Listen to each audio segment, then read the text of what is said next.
Jacob Voss ajusta son blazer bleu marine en entrant dans l'atrium vitré du Denver Art Museum. L'air frais de cette soirée d'octobre, chargé des senteurs de l'hiver qui s'approchaient des montagnes, était frais. Des lustres en cristal projetaient une lumière chaleureuse sur la foule de donateurs et de dirigeants du secteur technologique réunis pour le gala annuel de sa fondation. Il s'effrayait un chemin à travers la foule avec une assurance tranquille, son sourire d'usage n'atteignant jamais ses yeux tandis qu'il saluait les membres du conseil d'administration et les investisseurs qui avaient contribué à faire de son association une opération multimillionnaire. L'architecture imposante du musée offrait un cadre spectaculaire aux festivités de la soirée. Le magnate du secteur technologique côtoyait des dirigeants du secteur pétrolier et des promoteurs immobiliers. Tous unis par leur intérêt commun pour la réforme de l'éducation et les avantages fiscaux liés aux dons de bienfaisance.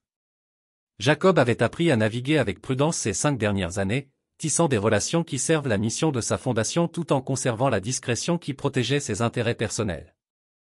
La voix de Jake Willa s'est glissée dans les conversations du cocktail lorsqu'elle est apparue à ses côtés. Sa robe rouge Valentino reflétait la lumière lorsqu'elle a glissé son bras sous le sien. La robe avait coûté plus cher que ce que la plupart des gens fabriquaient en un mois. Mais elle la portait comme une armure, sa confiance restaurée par la certitude d'être resplendissante. Voilà. Je regardais partout. Il sourit à sa femme depuis 2 ans, admirant ses cheveux blonds parfaitement coiffés et son maquillage impeccable. Même maintenant, sa beauté le surprenait encore parfois. Elle était entrée dans sa vie telle une force de la nature. Tout en assurance, en charme et en élégance sophistiquée, elle donnait à sa simple existence un sentiment soudain incomplet. Désolé. J'ai été entraîné dans une conversation avec le conseil d'administration de la Fondation Morrison au sujet de l'initiative d'éducation rurale. Tu aurais pu être plus habillé pour ce soir. Sa voix portait juste assez fort pour que les invités à proximité l'entendent. La critique, enveloppée d'un ton mielleux, lui donnait un ton presque affectueux. Juste une fois. Tu sais que c'est important. Jacob baissa les yeux sur son simple costume anthracite. Il était fait sur mesure et coûtait plus cher que ce que la plupart des gens fabriquaient en un mois, mais il paraissait ordinaire de par sa conception. Pas de détails tapax s'engrave l'œil, pas de marque de créateurs ostentatoires, rien qui puisse attirer l'attention ou susciter des questions sur la façon dont un dirigeant d'association à but non lucratif pouvait se permettre de telles choses. Je suis à l'aise. C'est le problème. Le rire de Will sonnait forcé, tintant comme du verre brisé. Tu diriges une grande fondation. On attend de toi que tu aies l'allure du rôle. L'image compte dans ce monde, Jake. La perception est la réalité. Avant qu'ils puissent répondre, une voix familière s'éleva dans la foule derrière eux, sèche et désapprobatrice. Tiens, regarde qui se déguise. Jacob se retourna et vit Dolores Carrington se frayant un chemin à travers la foule, comme d'habitude, sans invitation. Sa belle-mère portait une robe de créateur qui lui coûtait probablement plus cher que ses moyens. Ses cheveux gris étaient relevés en un chignon sophistiqué qui lui avait pris 2 heures au salon. À 58 ans, elle se tenait toujours comme la reine de la haute société qu'elle avait été avant que les mauvaises décisions d'affaires de son mari et la crise financière de 2008 n'aient anéanti la majeure partie du patrimoine familial. Le ton de sa mère, Willa, devint fade, la gêne lui colorant les joues. Je t'avais bien dit que c'était sur invitation seulement. Absurde. Je voulais voir ce qui se passait. Dolores scrutait la salle d'un œil calculateur, inventoriant les riches donateurs disséminés comme un général, évaluant un champ de bataille. Son regard s'attardait sur les milliardaires de la tech et les dirigeants du pétrole, cataloguant mentalement leur fortune et leur statut social. Lorsqu'elle reporta son attention sur Jacob, son expression se dégrada. Il n'avait pas l'air d'être le PDG de quoi que ce soit. Jacob ressentait une oppression familière dans la poitrine, qui survenait chaque fois que Dolores ouvrait la bouche. 2 ans de mariage et elle le traitait toujours comme un employé de maison qui, d'une manière ou d'une autre, avait réussi à escroquer sa fille pour l'engager dans une relation au-dessus de son rang. La fondation fait un travail important, dit-il d'une voix égale, sa voix ne trahissant aucune irritation qui couvait sous la surface. Oh, j'en suis sûr. Dolores accepta une coupe de champagne offerte par un serveur qui passait. Ses gestes étaient posés et élégants malgré le stress financier qui était devenu son compagnon constant. Cependant, je me pose des questions sur le salaire. Les associations ne rendent pas vraiment riches, n'est-ce pas? Pas le genre d'argent qui compte dans la société de Denver. Willa se déplaça à côté de lui, son bras se resserrant autour du sien, comme un avertissement ou un soutien. Elle connaissait la vérité sur sa fortune, la start-up technologique qu'il avait vendue 40 millions avant de créer la fondation, la manière prudente dont il avait structuré son patrimoine pour préserver sa vie privée et son efficacité fiscale. Mais elle n'avait jamais corrigé les suppositions de sa mère, ne l'avait jamais défendu contre le déluge constant d'insultes subtiles. On s'en sort bien, dit Jacob, les mots soigneusement neutres. Bien, Dolores savoura le mot comme du vin, le laissant rouler sur sa langue avec un dégoût évident. Un objectif si modeste. À mon époque, les hommes avaient de l'ambition. Ils voulaient bâtir des empires, laisser un héritage, pas seulement réussir. La conversation fut interrompue par l'arrivée de Sonia Rigg, la directrice des opérations de sa fondation. Elle s'approcha d'un pas décidé, celle d'une personne qui a des affaires à gérer, son tailleur noir et ses chaussures élégantes contrastant fortement avec la robe de créateur qui les entourait. À 34 ans, Sonia possédait l'intelligence vive et l'attitude pragmatique d'une enfance pauvre et se battant pour chaque opportunité. Jake, désolé de vous interrompre. Le groupe Morrison souhaite discuter de l'expansion du programme d'éducation. Ils envisagent de doubler leur engagement. Bien sûr, il se tourna vers Willa, reconnaissant de cet échappatoire. Je reviens tout de suite. Alors qu'il s'éloignait, fendant la foule vers un groupe de donateurs près du bar, il entendit Dolores derrière eux, sa voix résonnant clairement dans l'espace acoustique. Vous voyez ce que je veux dire? Toujours à travailler, jamais de temps pour l'essentiel. Un vrai homme délégué trouverait du temps pour les obligations sociales de sa femme. Sonia attendit qu'elle soit hors de portée de voix avant de parler, d'une voix basse et inquiète. Combien de temps vas-tu la laisser te parler comme ça? Peu importe ce qu'elle pense. Peut-être pas, mais ce qui compte, c'est ce que pense Willa. Et dernièrement, elle marqua une pause, choisissant soigneusement ses mots. Ils avaient grandi dans le même quartier de Denver, à l'époque où aucun d'eux n'avait $2 en poche. Elle était l'une des rares personnes à connaître l'étendue de sa fortune et à comprendre les raisons complexes pour lesquelles il la cachait. Dernièrement, quoi? Sonia hésita, jetant un coup d'œil vers Willa et Dolores qui chuchotaient, la tête penchée comme des conspiratrices. Elle a posé des questions sur les finances de la fondation, sur ta structure de rémunération. Hier, elle voulait savoir si les membres du conseil d'administration perçoivent des honoraires de consultants. Un frisson glaça Jacob. Que lui as-tu dit? Rien de précis. Mais Jake, certaines personnes se font des idées en croyant savoir combien d'argent est en jeu. Et Dolores empoisonne l'esprit de Willa depuis des mois. Il suivit son regard vers sa femme et sa belle-mère, remarquant leur façon de se taire à l'approche d'autres invités. Leur langage corporel était totalement erroné, teinté de culpabilité et de complot secret. Le groupe Morrison, dit-il, reportant son attention sur ses affaires. Allons leur parler. Mais alors même qu'il souriait et serrait la main de donateurs potentiels, discutant de réforme de l'éducation et d'accès à Internet en milieu rural, une partie de son esprit cataloguait les signaux d'alarme qu'il avait tenté d'ignorer. La façon dont Willa avait commencé à remettre en question ses horaires de travail, les subtiles remarques sur son apparence et son mode de vie, la fréquence croissante des visites de Dolores, le fondement de sa réputation publique allait devenir l'arme qu'ils utiliseraient contre lui. 3 semaines après le gala, Jacob était assis dans son bureau à la maison, consultant ses relevés de cartes de crédit tandis que la pluie tambourinait contre les fenêtres. La maison de Cherry Creek avait été le choix de Willa. Une vaste structure moderne aux lignes épurées et aux parois vitrées offrant une vue sur la ville et les montagnes. Il l'avait achetée parce qu'elle la rendait heureuse, mais il ne s'était jamais senti à l'aise dans sa perfection stérile. Les meubles étaient tout blancs et chromés, beaux, mais froids, comme s'il vivait dans un magazine. La tempête d'octobre s'accordait à son humeur tandis qu'il étalait les relevés AMX. Son bureau. Les frères racontaient une histoire qu'il refusait de croire. Une journée au spa à Aspen qui avait coûté $3000. Un dîner chez Matsuhisa auquel il n'était jamais allé. Des virées shopping chez Neiman Marcus et Saks qui représentaient plus que ce que la plupart des familles dépensent en courses en un an. Il ouvrit son compte en ligne et téléchargea 6 mois de relevés. Son esprit systématique organisait les données selon des schémas. La progression était claire dès qu'il la cherchait.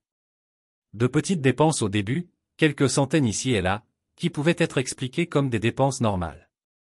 Puis des plus importantes à mesure que la confiance grandissait.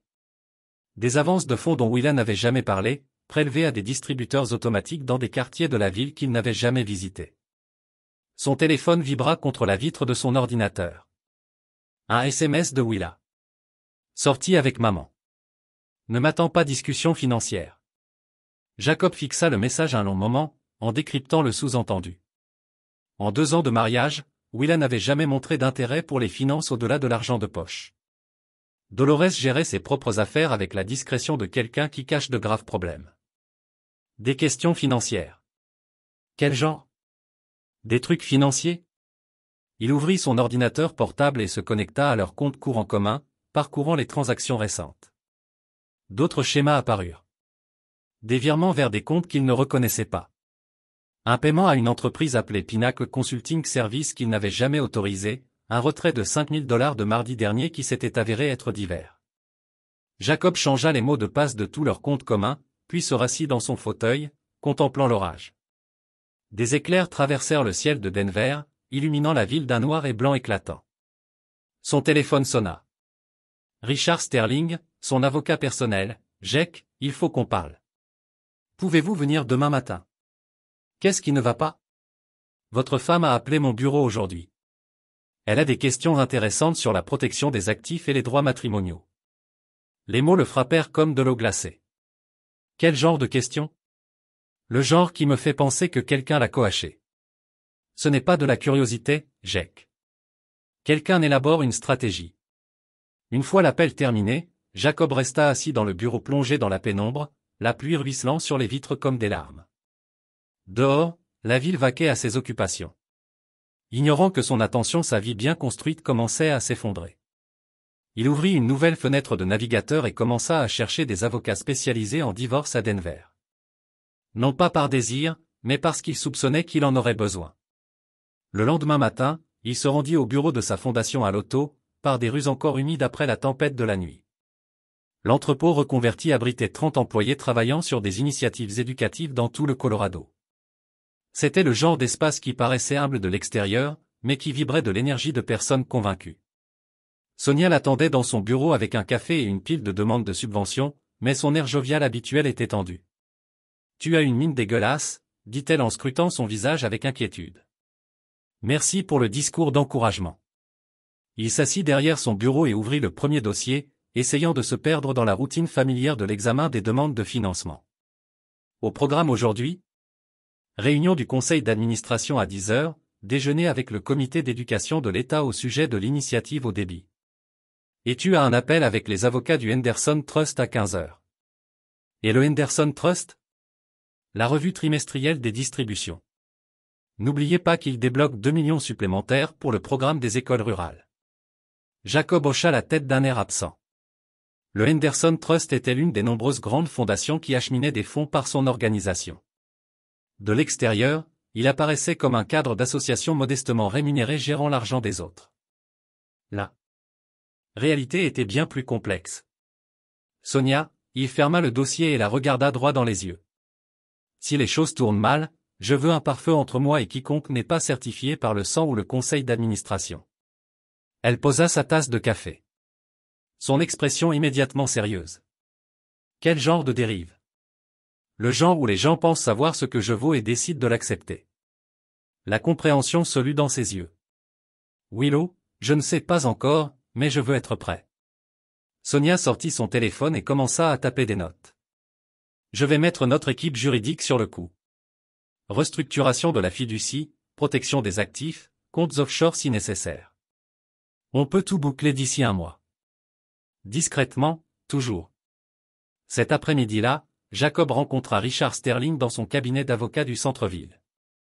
L'espace occupait le 42e étage d'une tour de verre, offrant vue panoramique sur la façade avant.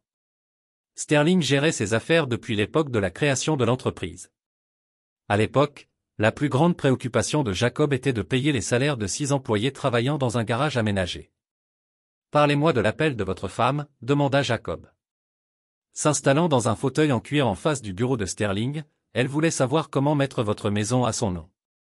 Elle a dit que vous en aviez discuté, mais que vous souhaitiez d'abord un avis juridique. Le mensonge l'a frappé comme un coup de poing. Il n'avait jamais discuté de cela. Elle s'est également enquise de votre salaire de base et de vos autres sources de revenus. Plus précisément, elle voulait savoir s'il y avait des actifs dont elle ignorait l'existence. Que lui avez-vous dit? Rien. Privilège du secret professionnel.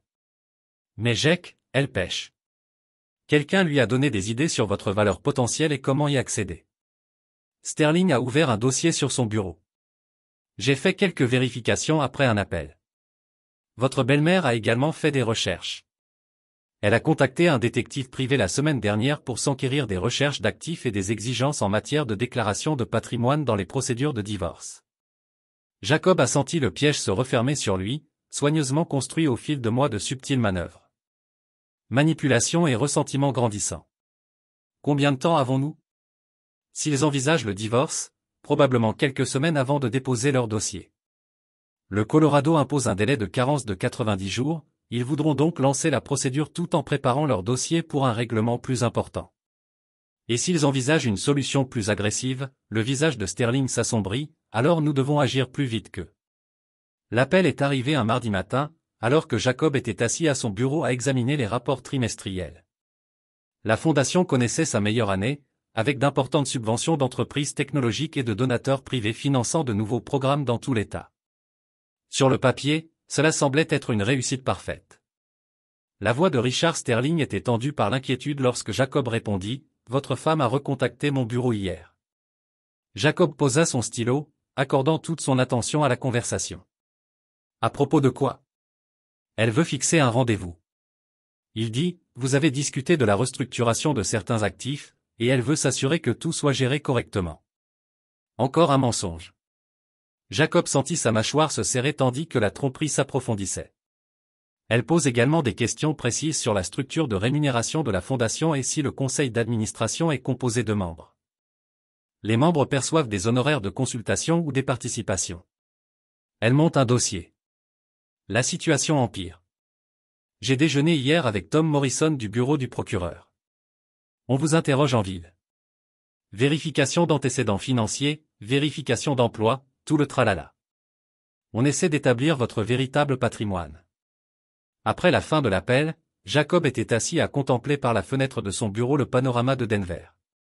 Les montagnes se dessinaient au loin, des sommets enneigés qui s'élevaient depuis des millions d'années, tandis que les ambitions humaines se jouaient dans leur ombre. Son téléphone sonna de nouveau. Cette fois, c'était un numéro qu'il ne connaissait pas.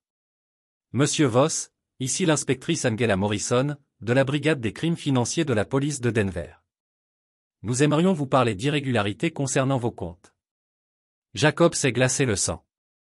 De quel genre d'irrégularité s'agit-il? Quelqu'un a effectué des recherches non autorisées sur vos actifs, essayant d'obtenir des informations auprès de banques, d'agences de crédit et de sociétés d'investissement. Nous pensons que quelqu'un envisage de vous cibler pour usurpation d'identité ou fraude financière. L'inspectrice lui a donné rendez-vous le lendemain. Après avoir raccroché, Jacob a appelé Sonia et lui demanda de venir immédiatement à son bureau. Il faut accélérer les choses, dit-il à son arrivée. À quelle vitesse pouvons-nous mettre en œuvre les protocoles de protection des actifs? À quelle vitesse en avez-vous besoin? Hier, Sonia a ouvert son ordinateur portable et a consulté les plans de restructuration financière qu'ils élaboraient. Si nous prenons des raccourcis et travaillons 24 heures sur 24, peut-être 2 semaines, mais cela nécessitera un travail juridique créatif. Qu'importe le prix.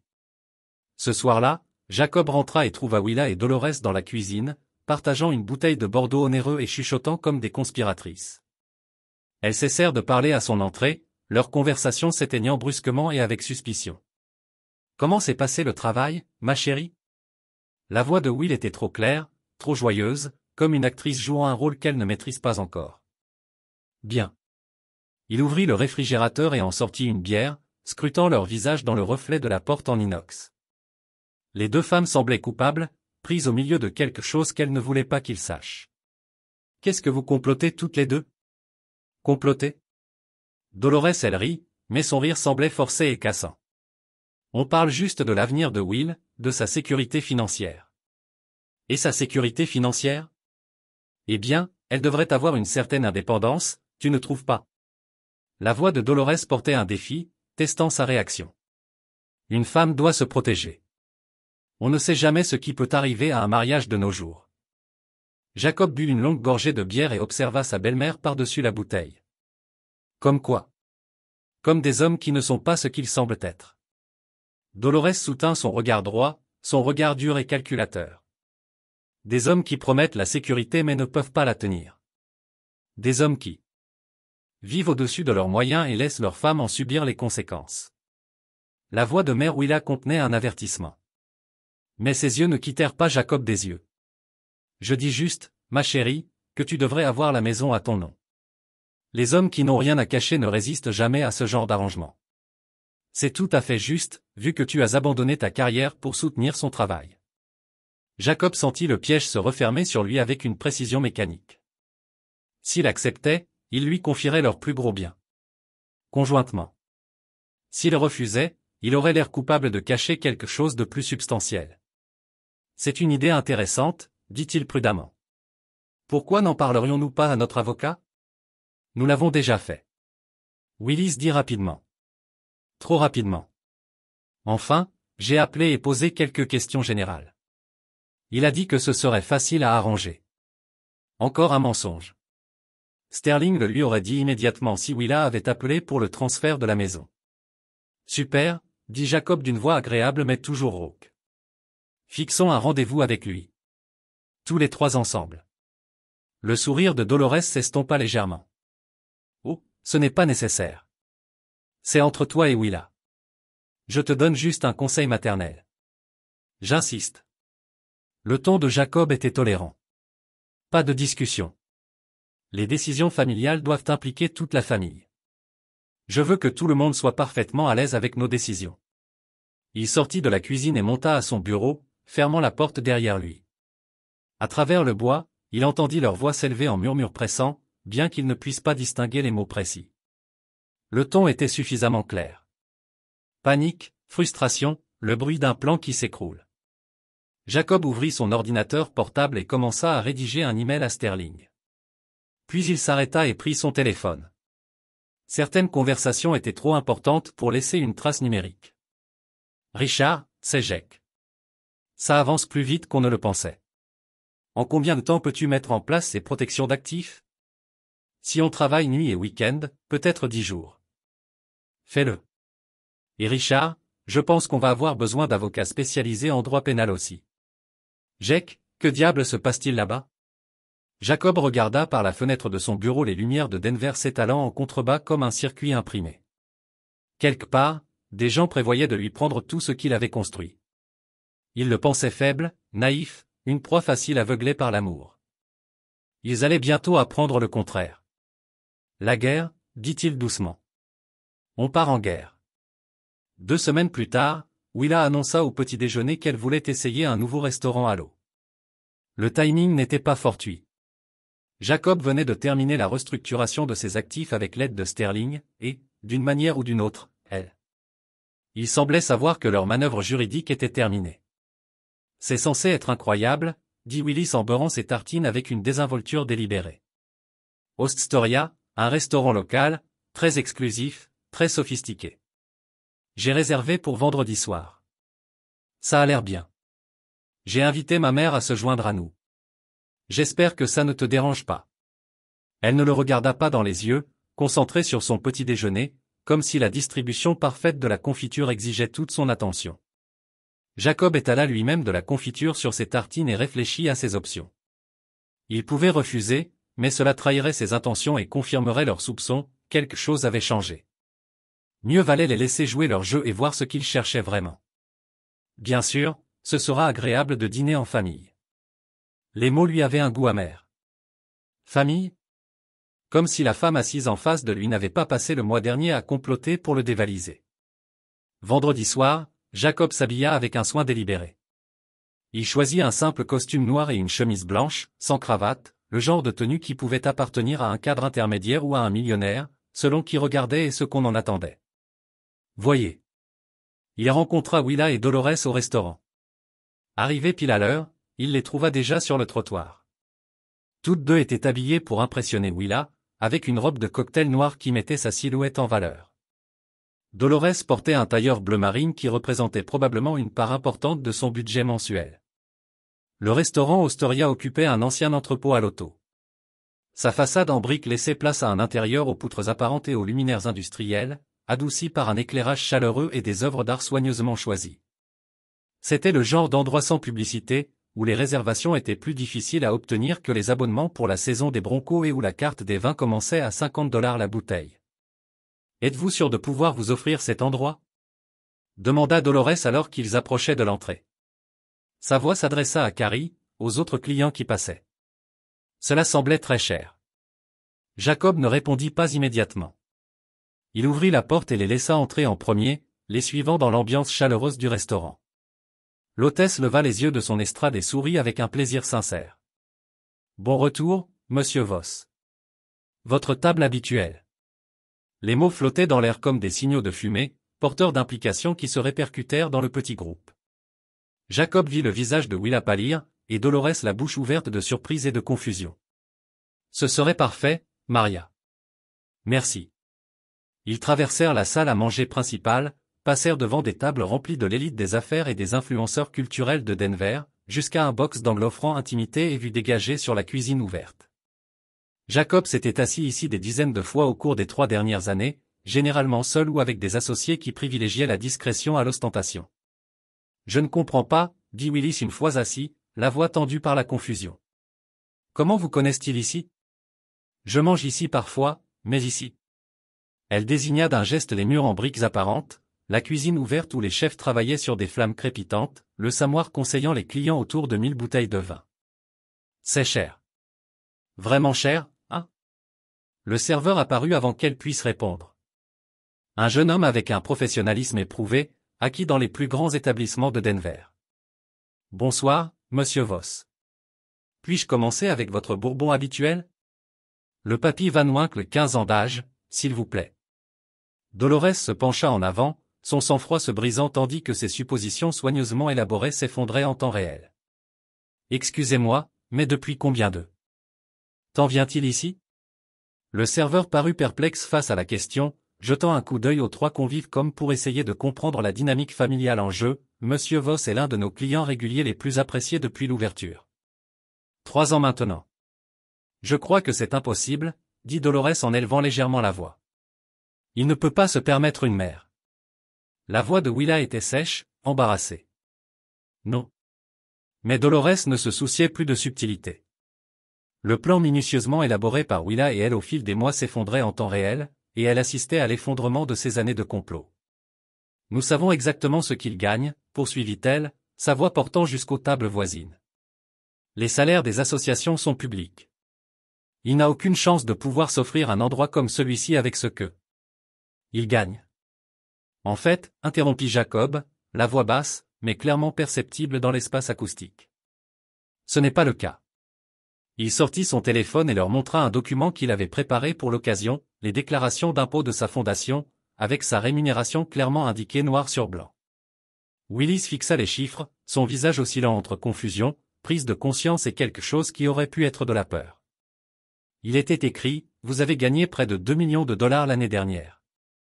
La rémunération ne se résume pas à un salaire. Il y a des primes de performance basées sur des objectifs de collecte de fonds, des honoraires de consultants pour la planification stratégique, des interventions lors de conférences. La fondation se porte bien, donc je me porte bien. C'était vrai jusqu'à un certain point. Ce que le document ne montrait pas, c'était la fortune qu'il avait accumulée avant de créer la fondation, ni le réseau complexe de fiducies et d'investissements qui générait des revenus bien supérieurs à sa rémunération officielle. Mais tu as toujours dit que Willa s'était arrêtée, incapable de terminer son accusation, sans admettre à quel point elle surveillait ses finances de près. J'ai dit que tout allait bien. C'est vrai. Le serveur revint avec son bourbon, un verre de liquide ambré qui coûte plus cher que ce que la plupart des gens dépensent en course en une semaine. Jacob le goûta lentement, savourant à la fois le whisky et l'expression de ses compagnons. Le dîner se poursuivit dans un silence tendu, ponctué de tentatives de conversation guindées. Dolores picorait son saumon à $40 tout en lançant des regards furieux à Jacob. Willa buvait trop de vin et posait des questions de plus en plus pointues sur ses finances. Chaque question révélait davantage ce qu'elle pensait savoir. Si on a de l'argent, pourquoi vit-on comme si on n'en avait pas? Le vin lui avait délié la langue, la rendant plus audacieuse que la sagesse ne le laisserait supposer. Jacob il coupa son steak avec une précision délibérée, chaque mouvement maîtrisé et intentionnel. Parce que l'argent n'est pas une personnalité, c'est facile à dire quand on en a, n'est-ce pas? Il la regarda droit dans les yeux, scrutant la femme qu'il avait cru aimer. Tu m'épouses en pensant que j'étais pauvre. Qu'est-ce que cela révèle sur tes motivations? Je t'ai épousé parce que je t'aimais. Vraiment? La question flottait entre eux comme une lame. Ses yeux s'emplirent de larmes, mais Jacob ne ressentit rien. La femme assise en face de lui avait prévu de le dévaliser pendant qu'il dormait à ses côtés chaque nuit. Tout l'amour qu'il avait éprouvé s'était éteint dès qu'il avait découvert sa trahison. Je pense, dit-il doucement, chaque mot choisi avec une précision chirurgicale, que tu m'as épousé en pensant que j'étais quelqu'un que tu pouvais contrôler. Quelqu'un d'assez reconnaissant de ton attention pour que je ne remette jamais en question ta loyauté ni tes motivations. Ce n'est pas vrai, n'est-ce pas? Jacob sortit de nouveau son téléphone. Cette fois, il leur montra leur relevé bancaire, leur compte joint avec chaque transaction suspecte surlignée en jaune. 17 000 $ de retrait non autorisés au cours des 3 dernières années. Des mois. Des avances de fonds sur des cartes de crédit que je n'ai jamais approuvées. Des virements sur des comptes que je ne reconnais pas. Le visage de Willa devint blanc, tandis que les preuves de sa tromperie se répandaient sur la table comme un tirage de tarot. Je peux expliquer. J'en suis sûr. Tout comme vous pouvez expliquer pourquoi vous avez demandé à notre avocat de mettre la maison à votre nom ou pourquoi vous rencontrez Nash Ruttle 2 fois par semaine au Marriott du centre-ville. Dolores laissa tomber sa fourchette, l'argenterie heurtant la porcelaine avec un bruit qui résonna dans leur coin du restaurant. Vous me suiviez. La voix de Will était à peine un murmure. Je me protégeais. Vous pensiez que j'étais un homme que vous pouviez surpasser. Ce fut votre première erreur. Jacob se leva et sortit son portefeuille, en extrayant des billets avec la même précision minutieuse qu'il mettait en tout dans sa vie. Il laissa 300 $ sur la table, de quoi payer leur repas et un généreux pourboire qui permettrait au personnel de se souvenir de cette soirée pour de bonnes raisons. La deuxième erreur fut de sous-estimer ce que je sais de vous deux. La troisième fut de croire que je vous laisserais faire. Il s'en alla sans un regard en arrière, les laissant se débrouiller pour payer un dîner qu'ils ne pouvaient pas se permettre avec une carte de crédit déjà saturée par des achats non autorisés. Dehors, la soirée d'octobre était fraîche et claire, la silhouette de Denver scintillant sur les montagnes. Jacob prit une grande inspiration et sourit pour la première fois depuis des semaines. La guerre avait commencé. Le lendemain matin, Jacob était assis dans le bureau de Sterling, examinant les derniers documents de protection des actifs. Le cabinet d'avocats occupait un étage entier d'un gratte-ciel du centre-ville. Ses salles de conférence offraient une vue panoramique sur le front de mer. Tout était en place maintenant. Des fiducies enfouies dans des fiducies. Des comptes offshore et des juridictions qui ne reconnaissaient pas les décisions des tribunaux américains, des structures d'entreprises si complexes que même des experts comptables auraient besoin de plusieurs mois pour les démêler. S'ils vous poursuivent en justice, que trouveront-ils? Demanda Sterling en étalant des documents sur son bureau en acajou poli. Un dirigeant d'association au salaire modeste qui n'est pas propriétaire de la maison qu'il occupe. Et les actifs réels intouchables, protégés par le secret professionnel de l'avocat, les lois bancaires étrangères et une douzaine d'entités juridiques différentes. Qui n'existent que sur le papier dans 3 pays différents. Sterling a fait une note sur son coussin légal avec un stylo en or qui a probablement coûté plus cher que les paiements de voiture de la plupart des gens. Qu'en est-il des preuves de leur fraude? Jacob ouvrit sa mallette et sortit un dossier épais lié au ruban rouge. À l'intérieur se trouvaient des dossiers bancaires montrant des transferts non autorisés, des impressions par email entre Willa et Nash planifiant leur approche, des rapports de crédit qui prouvent qu'ils ont pris des avances en espèces sur les cartes qu'ils ne savaient pas existantes. Ce sont des trucs de niveau criminel, Jack. Vol d'identité, fraude, complot. Nous parlons de graves peines de prison. Si le DA décide de poursuivre, je sais que grâce à une enquête minutieuse de Sonia et aux liens juridiques de Sterling, ils avaient découvert toute la portée du complot. Nash Ruttle n'était pas seulement l'entraîneur personnel de Willa et l'amant secret. Il se noyait dans des dettes de jeu qui totalisaient plus de 200 000 $ et l'ont vu comme son billet de ruine financière. Dolores avait été un cerveau, convaincu que Jacob cachait une richesse importante et qu'il pouvait le faire passer par un divorce soigneusement orchestré. La belle chose, a déclaré Jacob, étudiant les documents répandus devant lui, est que la loi du Colorado est très claire sur le soutien du conjoint. Si quelqu'un commet une fraude ou agit de mauvaise foi pendant le mariage, il a renoncé à son droit à la pension alimentaire. Vous allez vraiment les détruire. Jacob a pensé aux 2 années qu'il avait passées à aimer une femme qui prévoyait de le voler. Les nuits, il était éveillé en se demandant s'il était paranoïaque. S'il imaginait des menaces, cela n'existait pas. La réalisation lente que sa femme et sa mère l'ont vu comme rien de plus qu'un guichet automatique avec une alliance. Ils se sont détruits. Je m'assure juste que tout le monde le sait. Cet après-midi, il a appelé le détective Morrison de son bureau. La fondation était calme autour de lui.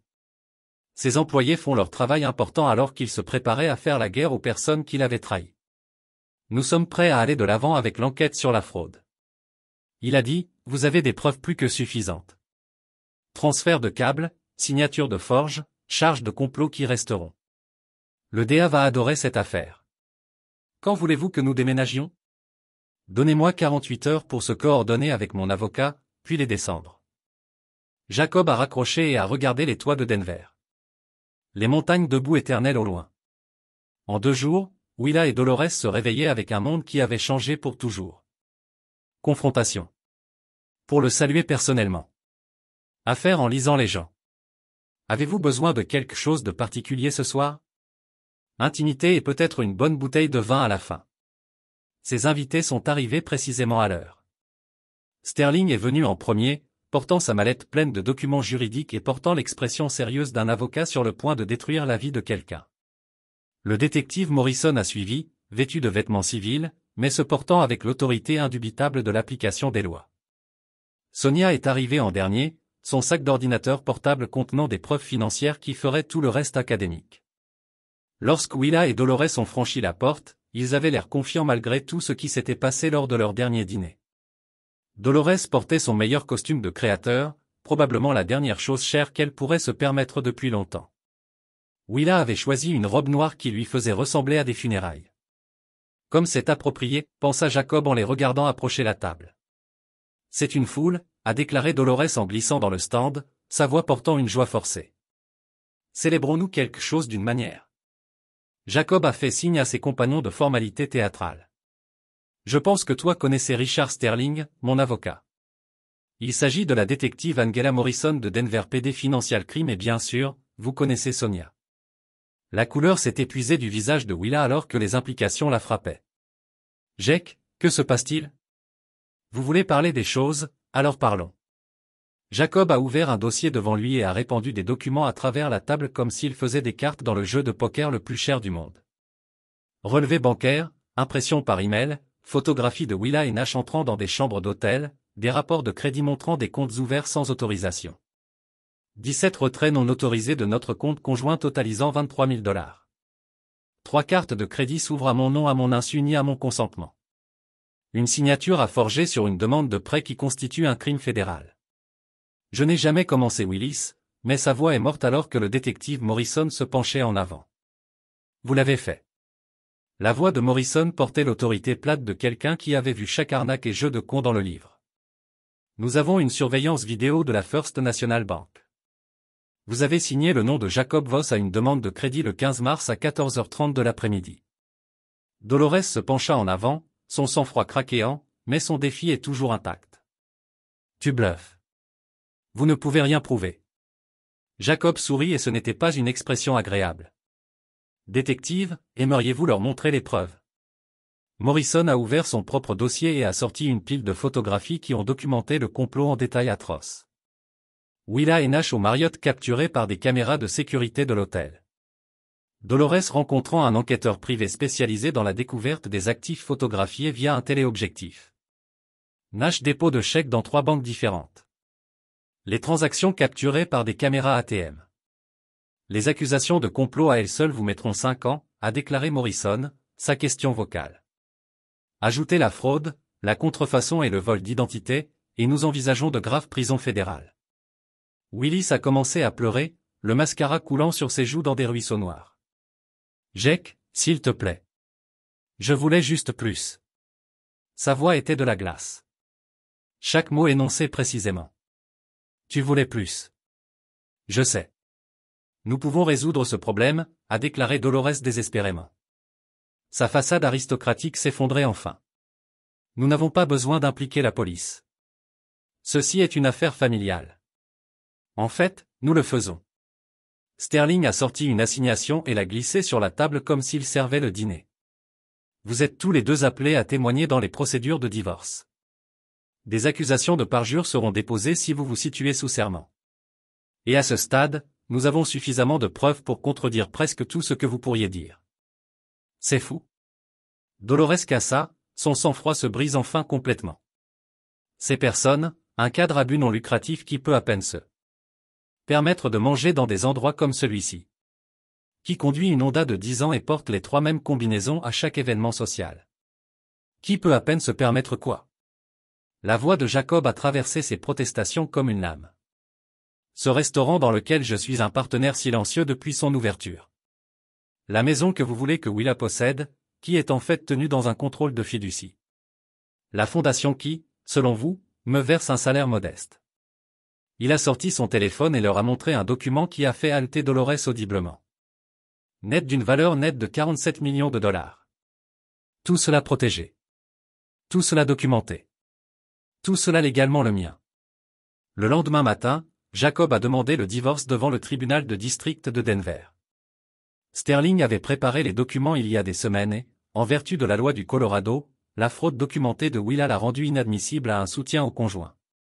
La pétition comprenait une demande de frais d'avocat et de dommages-intérêts liés aux transactions financières non autorisées. L'enquête criminelle a évolué avec l'efficacité rapide d'une affaire selon laquelle les procureurs aiment les preuves claires, les motivations évidentes et les défendeurs qui avaient laissé une piste papier que même les étudiants en droit pourraient suivre. Nash a été arrêté dans son appartement où la police a trouvé des preuves des dettes de jeu qui avaient motivé son partenariat avec Willa. Sa coopération avec les enquêteurs a été immédiate et complète.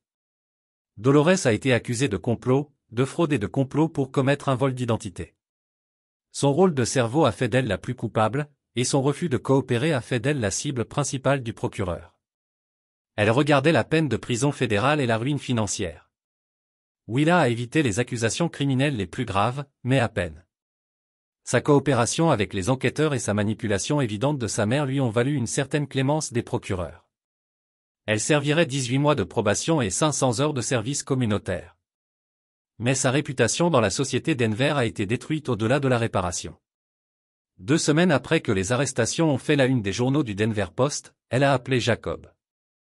Sa voix était petite, brisée, à peine reconnaissable comme la femme confiante qu'il avait épousée. Pouvons-nous nous rencontrer? J'ai besoin d'expliquer, s'il vous plaît. Ils se sont rencontrés dans un café de Cherry Creek, un terrain neutre, où aucun d'eux n'avait d'histoire ou de souvenirs partagés. L'endroit était occupé par la foule du déjeuner, offrant une couverture pour une conversation qui aurait pu être entendue par des journalistes ou des influenceurs des médias sociaux désireux de documenter la chute de Denver le plus parlé du mariage. Willow avait l'air d'avoir vieilli 10 ans dans 2 semaines. Ses vêtements de créateur ont été remplacés par un jean simple et un pull. Ses cheveux ont été retirés en queue de cheval et elle ne portait aucun maquillage pour cacher les effets du stress et des nuits blanches. Je n'ai jamais voulu que ça aille aussi loin, a-t-elle dit, regardant sa tasse de café comme si elle contenait des réponses aux questions qu'elle avait peur de poser. Que vouliez-vous? Je voulais que vous vous souciiez davantage des apparences, du statut, des choses qui comptent pour les gens de notre cercle social. Vous voulez dire les choses qui comptent pour vous?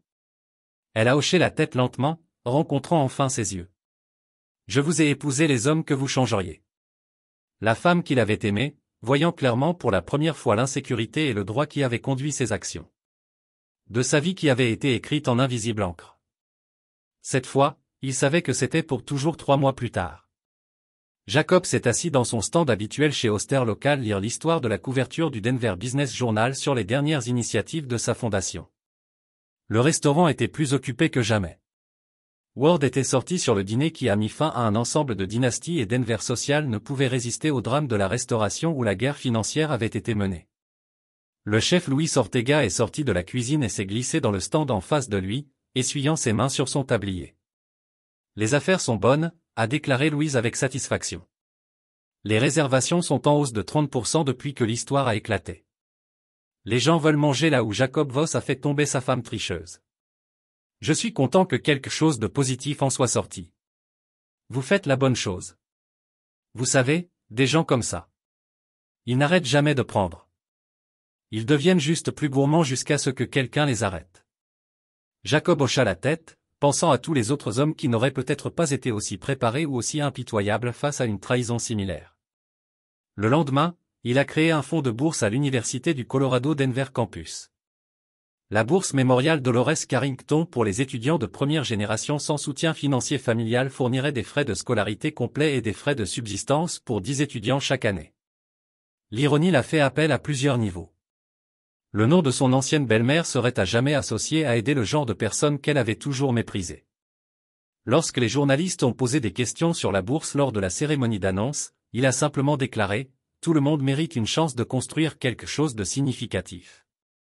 La bourse serait financée par l'argent qu'il avait récupéré dans les transactions frauduleuses de Willa, plus les intérêts et les pénalités. La justice a servi froid. Avec un intérêt composé 6 mois après la finalisation du divorce, Jacob est retourné au local d'Osteria pour un dîner tranquille seul. La soirée d'automne a été nette, rappelant la nuit où son mariage avait commencé à s'effondrer lors du gala de la fondation. Mais maintenant, le changement saisonnier ressemblait à un renouveau plutôt qu'à des fins. L'hôtesse l'a salué avec son sourire habituel et sa véritable chaleur. « Bienvenue, monsieur Voss. Votre table habituelle, s'il vous plaît. » Il a été conduit à la cabine d'angle qui était devenue son endroit régulier. Des tables passées remplies de l'élite commerciale de Denver et des influenceurs culturels. Le restaurant fredonnait avec une conversation et les sons d'une cuisine animée, mais son coin est resté une île de paix dans le chaos contrôlé. Jacob a commandé son habituel le ribeye, moyen rare, avec un verre de Bruau qui a coûté plus cher que la plupart des gens dépensés pour le dîner pour 4 et ont ouvert son ordinateur portable. À l'écran, il y avait une proposition pour une nouvelle initiative d'éducation, qui apporterait des ressources Internet et technologiques à haut débit aux écoles mal desservies.